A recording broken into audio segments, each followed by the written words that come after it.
Okay, remember that they're changing my voice. First of all, this video is about Stephen Furtick, kind of Lucifer tick, right? So it's going to tick off the righteous person when they see this. Why? Because he acts in a way that is unbecoming of a man of God. He acts like a gay person in a Greek society who's upholding gay Greek culture in a gay spirit instead of the spirit of God. What is a gay spirit? What's a spirit that has to do with sexual immorality? It's a spirit that has to do with LGBT thinking. Notice in every one of my videos, except maybe one or two over a long period of time, you see I start off my videos by saying they're changing my voice. So when I sound gayish or something or sound weird, it gets you to focus on the message and to not think that it's okay to sound that way or to be that way. They're changing the sound of my voice. And I'm not going to have anything to do with them creating a society where people act gay, where people convey token minority privilege, white privilege, Jewish privilege, LGBT privilege, thugs with no higher cause, people who refuse to man up and face their oppressor, people who are dumb enough to keep having children. Okay, even though Luke 23 makes it clear that in these times you're not supposed to have kids. Luke 23, Matthew 24. People kept being married and being given away in marriage, okay, up until the time of Noah, and then the flood came. You're not supposed to be having children. But these people keep having kids.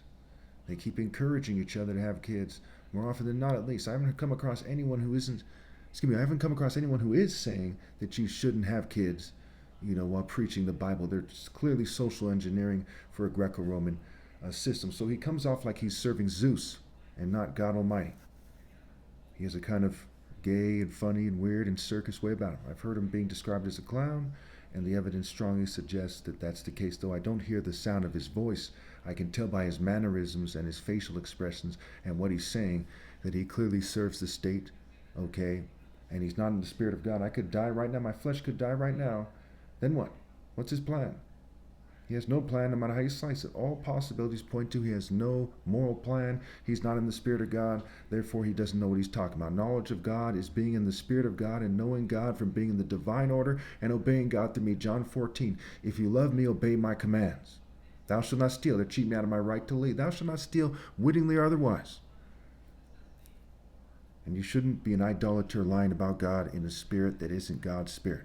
So he talks about Psalm 34, and he brings up, if I have this psalm correctly, that it's what's called an acrostic poem, where every verse starts with a letter from the Hebrew alphabet, okay, and then it's the next letter, what have you.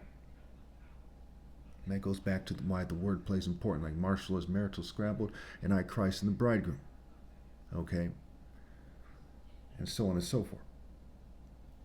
So there's cryptograms and anagrams in the Bible. I'm just bringing this up incidentally. So again, he's not persecuted for righteousness' sake. He's allowed to have lots of money, lots of followers. There's nothing to suggest that he's doing God's work. Everything makes it clear that he's not. You know them by their fruit. He's been famous for a while now. He hasn't directed anyone to me. He's not in God's spirit, and he hasn't directed anyone to God.